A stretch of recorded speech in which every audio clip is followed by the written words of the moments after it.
right, we are joined by Zonin, and he's got his face cam on for the first time in what seems like 3 years. My God. It's been the Void Century. Oh, super excited. Yeah, we finally got past the Zonin silhouette. Yeah. We got him here, and I wanted to bring Zonin on here and just kind of talk about One Piece, man. How'd you feel about the latest chapter? Where do you think this is going? How do you feel about Loki? I've seen some pretty mixed signals from people, right? Some people saying that Loki lost aura this chapter. Some people saying he looks just fine. How do you feel about this guy? I love Loki. I think he's a breath of fresh air that this series really needed. Usually arcs don't start off this strong, really. Like, I don't really get that too excited about the new arcs until at least like 10 or 12 chapters in. But Loki's addition blew me away. I thought he was going to be like a sniveling little bitch, but he's not, because his silhouette made him look like a weakling, a loser. Yeah. But now it's like, whoa, he's like maybe even more testosterone than Kaido. I don't know, but I love Loki. Big fan of him. Whether he becomes a villain, a good guy, or somewhere in between, I'm fine with all of it. I would prefer if he was a gray area character, because I think that he has a lot of that fan likability to him. So if you just make him despicable, I think you're kind of doing a disservice to how cool of a character he is, but that's where I'm at right now with him. Loki's special bounty of 2.6 billion bears. We don't know why it's special. I think there's some nuance to it, whether he's alive, dead. Maybe it's like because he is royalty or a giant. We don't know yet. But how do you feel about that reveal? And what do you think that special bounty entails? So I like the bounty. I wish it was a little higher, but 2.6 is fine. I only say a little bit higher because, it's going to give us the impression that he's weaker than Luffy because it's not over 3 billion. But also we have to take into consideration it was 6 years ago when that bounty was put in place, and things were way different then. I think that the special bounty, at least just given the information that we have right now, is because of what he was doing in Elbaph, and possibly word got out that he was going to try to come after the empty throne, maybe. And I only say that because, he's not a pirate, right? It wasn't said that he was a pirate. We haven't heard about him being in the Giant Warrior Pirates or anything like that. So normally bounties are given to pirates or Dragon and the Revolutionaries. They're basically pirates anyway. So his special bounty has to be something out of the parameters of being a pirate, I assume. And it has to be some kind of threat that he made. Because if he's just running Elbaph into the ground, I don't think they would care, I feel the same way. Like, maybe the special bounty is we get the poster and it says, world-ending threat, top priority, must eliminate, or something of the sort. Like among all the bounties, 2.6 is nothing to scoff at. And I scoff at it a little bit because of the same things that you said, right? It's below Luffy. 2.6 is insane 6 years ago. But, it does give off this weird impression of bigger number, right? Luffy has the bigger number here, then possibly Luffy's even higher because of Egghead Island. So, I don't want to be a bounty scaler because I know there's, not a big correlation there. It's not 1-to-1. But I can't help it, dude. It's it's something in my monkey brain that just sees the numbers, and I'm like, well, Luffy number bigger, Luffy stronger. To be honest, I think that's what Oda wants. That's what he wants. Yeah, surely he knows how people think. Yeah. So yeah, he probably knows that he's giving off this impression right now. But as far as his devil fruit goes, right, with it being tied to the sun god, and he's like, oh, this is the legend that's been passed down on this island. What do you think it is? Speaking of the fruit, that's also another reason why he could have gotten that special bounty, because he ate that fruit. Yeah. Wasn't it kind of implied that that fruit was just chilling and that he was maybe the first person to eat it or something? Yeah, it was implied that it was just chilling down the royal lineage of Elbaph, and they just kept on passing it, and then Loki's the one guy who actually ate it. Which, to be fair, man, would you eat this devil fruit if you had the chance? Yeah, for sure. I've thought about it many times, and I was like, if I came across a devil fruit that I knew was OP, I'm not just going to eat any random devil fruit, because then I'll get the mole Zoan. I don't want that. Yes, if I knew that there was some legendary fruit that was passed down in Elbaph, and they were like, you can eat this, deal. I don't care about swimming. I'll take this super crazy power. But I was saying that it could be the reason why he got the bounty, because he refers to himself as the sun god. And we were talking about this last time. His fruit very likely could be some variant of the sun god in some way. And we know that the world government don't like the sun gods. So that could be the special bounty. And then as for what it could do, at this point, it very likely has something to do with his eyes, right? Because they're covered and they glow. So I'm assuming that they chained them up and then they covered his eyes so like he can't do his eye stuff. I don't know if you've seen Dune. I love Dune. I'm like a huge Dune guy. I read all the books in like a month. I am so into Dune. But anyway, in the movie, when they capture the main character's mother, they like put a thing around her mouth so she can't talk because she has like this ability to control you with her voice. So there could be something similar with Loki. Like they chain him up, cover his eyes, because if he has his eyes free, then he can like, I don't know, hit you with a genjutsu, control you or something, put you in the Tsukuyomi. Yeah. A couple of things. You just pointed this out, and I never really like took it into consideration. I've always thought about like, oh, like maybe his devil fruit is why he has a special bounty, but you could spin this in a way where this kind of covers up. I wouldn't call it a problem.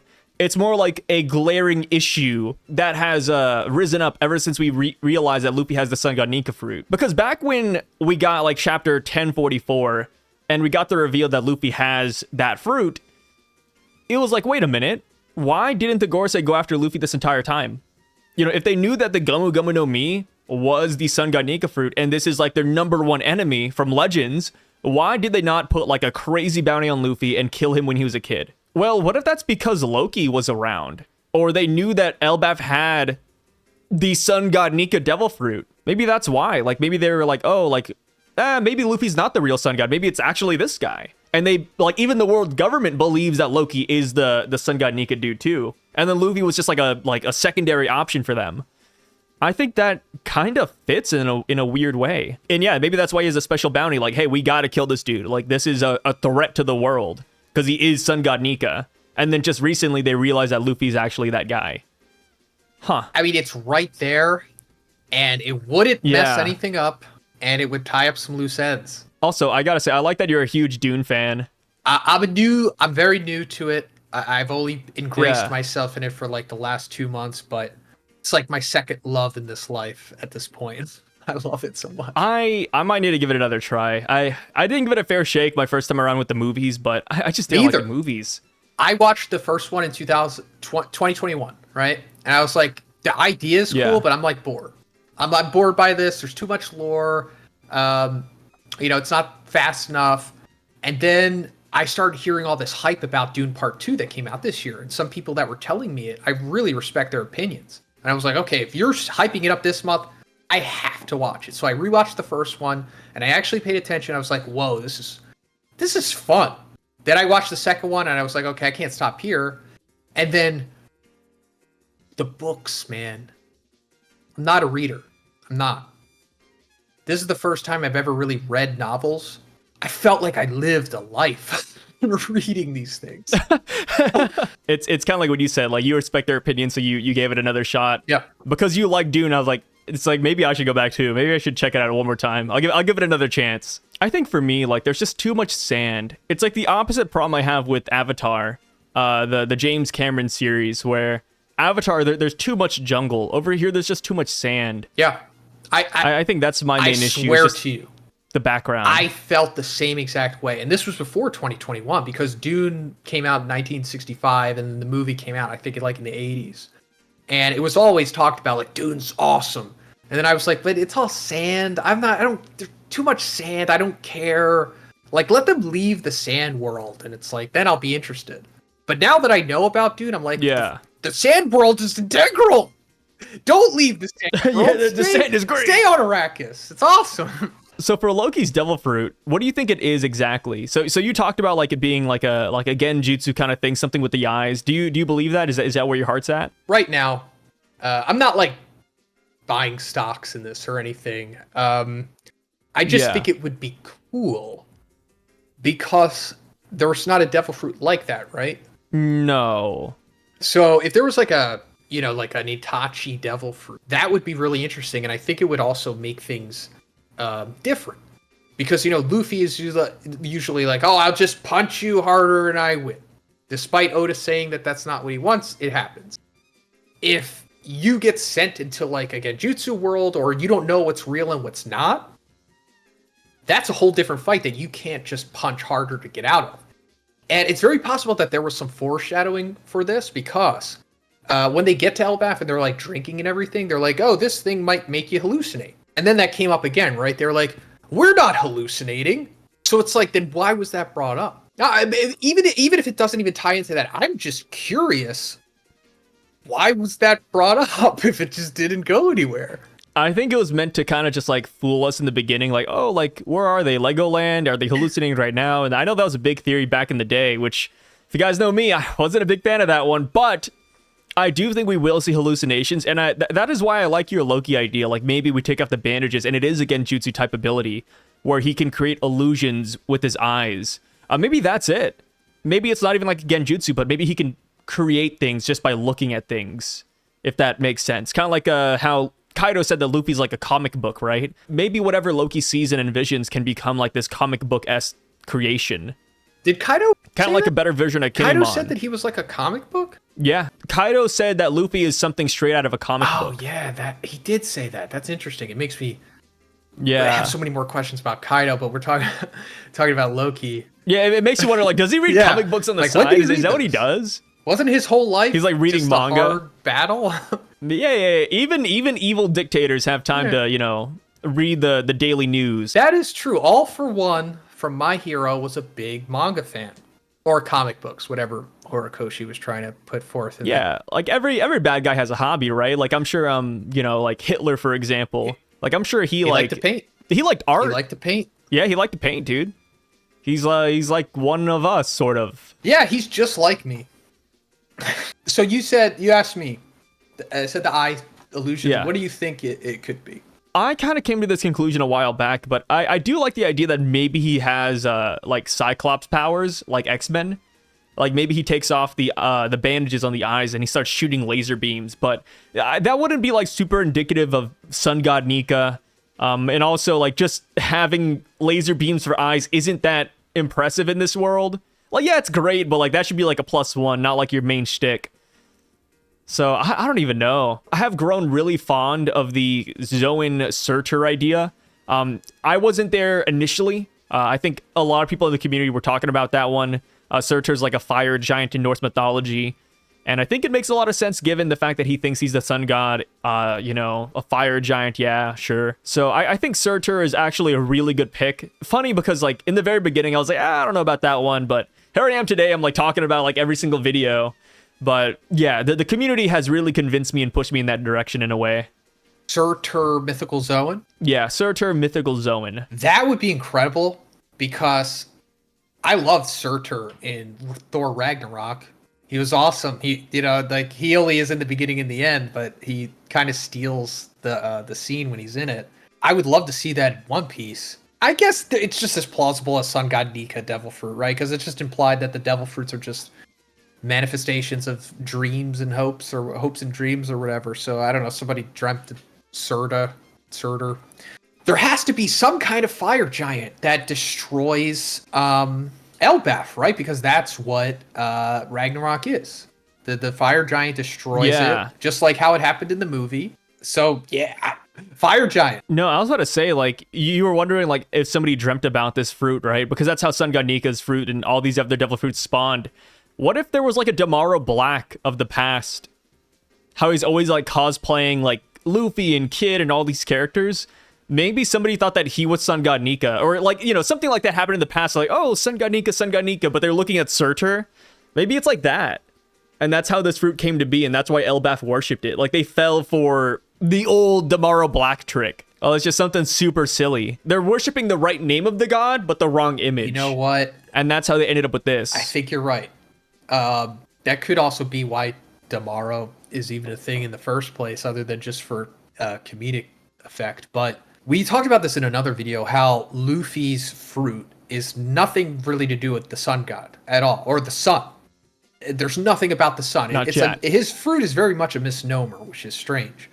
And we talked about maybe it has another awakening to it, and he will become sun powered, or maybe he needs to like eat the mother flame or something. But what the Elbaphians have, their sun god fruit is actually like a fire guy? That would make sense. Yeah. It doesn't necessarily have to be Surtur.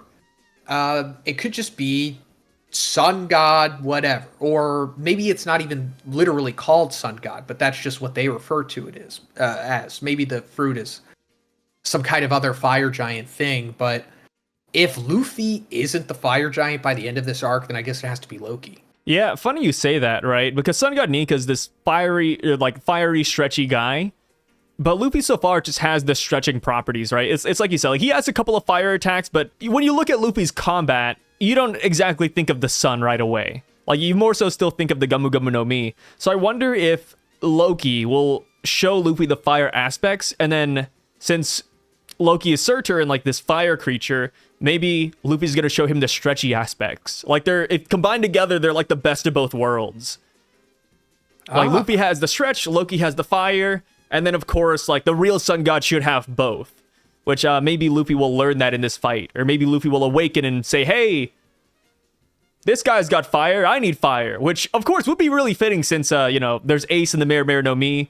So Luffy could get like an Entei ability where he just summons the sun out of nowhere. I think that'd be sick. But yeah, I think when we see these characters fight, they will show the best of what each other has. And I guess this is even shown with the bounty, right? We talked about the bounty, and people have pointed out that if you take Loki's bounty and combine it with Luffy's, right, 3 billion plus 2.6 billion, you get 5.6 billion. Yep. Which is Luffy's thing. It's 5.6, which is Gomu. So I think they have like what would make each other whole in a way. Like Loki is the fire guy, Luffy's the stretchy guy, Sun God Nika's both. I didn't even think about that. That's they got to cool. be in the middle somewhere. That is, I think that's purposeful for sure. 5.6, and I immediately already saw the parallels between Loki and Luffy when he was first introduced. I thought it was really interesting how they were doing that. Like he called Luffy the wrong name. That's not typical. That's like Luffy's shtick. Yeah. Luffy's shtick is calling you the wrong name. I mean, yeah, I know Rebecca called him Lucy, but I hate Rebecca. He wanted to be called that, though. Yeah, that's like his... Would you said you hate Rebecca? I think she's maybe the worst character in the series. I blame the anime for that. If the anime didn't give her like a bajillion flashbacks of the same scene over and over, which is what they did. I rewatched Dressrosa a while back, man, and holy crap, they replay the same flashback. Like, not even like, oh, like it's your first time seeing it. It's the same one. Just Rebecca in the rain, the toy soldiers singing the song. Like, they're on the beach sparring. Like, they play it 2 to 3 times. I'm like, dude, kill me. Get me out of Rebecca's flashback, man. If Rebecca didn't have the flashbacks, I think she'd be way better. 100%. And if she actually, like, beat some ass. But that's her whole character, right? She's not supposed to wield a sword, so that's fair. I think she's just a glorified hentai character, to be honest. The armor's crazy, bro. The armor, the personality.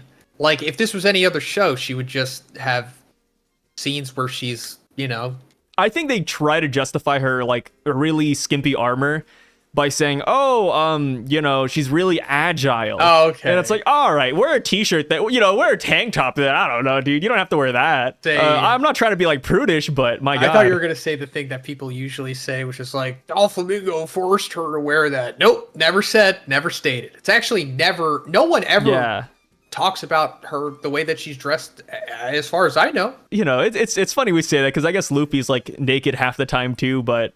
it's a little bit different. It's usually when like the opponents like knock off his shirt or something, he transforms. Yeah. Well, but it's funny. I'm not against scantily clad women in real life or anime. It's fine. But I just think Rebecca... funny line just to drop. I think Rebecca is just like Oda just having fun. Oh, different names. Oh yeah, Loki was calling Luffy the different name. And he was like laughing like Luffy does when he's in Gear 5. Oh yeah, the animals. Oh, the animals. Yeah, Ruskina, Parallel, and then them both being the Sun God.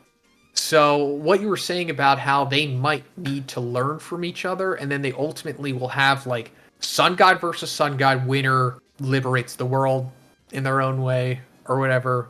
Yeah. I like it, and I think that's probably where things are headed. I like that Loki's version of liberation is just ending the world. I think that's I pretty mean, he's funny. not wrong. That would liberate us. Yeah, get rid of the world government, get rid of pirates. Yeah, let's call it a day, man. Let's reset. Yeah. Yeah, something like that. But hey, Zonin, thank you so much for being here, man. I really freaking appreciate it. Of course. We will be back next week as well, since there is a break. Well, if there's not a break, then we won't be back. But to our knowledge, it's, no chapter, no spoilers, no nothing. We will be back sooner rather than later. Thank you again, Zonin. All of his things are going to be linked down below. Make sure to go check him out. He does spoilers. He does so many other animes and mangas as well. He's a great guy to check out, and you'll enjoy his content. I'm gonna say it right here, man. Sometimes when I'm in the shower, I put on some YouTube videos, and you're one of the people. Oh, thank you, bro. I appreciate it. You're probably just listening to yourself because as much One Piece content I put out, you're in most of the videos anyway. Yeah. I don't like listening to myself. I never like rewatch my own videos or like listen to my collabs because I don't want to hear my voice. But other people I know, it's like, okay, I want to see what they think. Like sometimes I'll be like, I'll read a chapter or read spoilers, and I wonder what your take is, so I just throw it on. Thank you. I appreciate it, man. Yeah, it's like, hey, let's see what Zonin's up to, man. But yeah, thank you again, man, for being here, and we will catch you guys later. Peace out.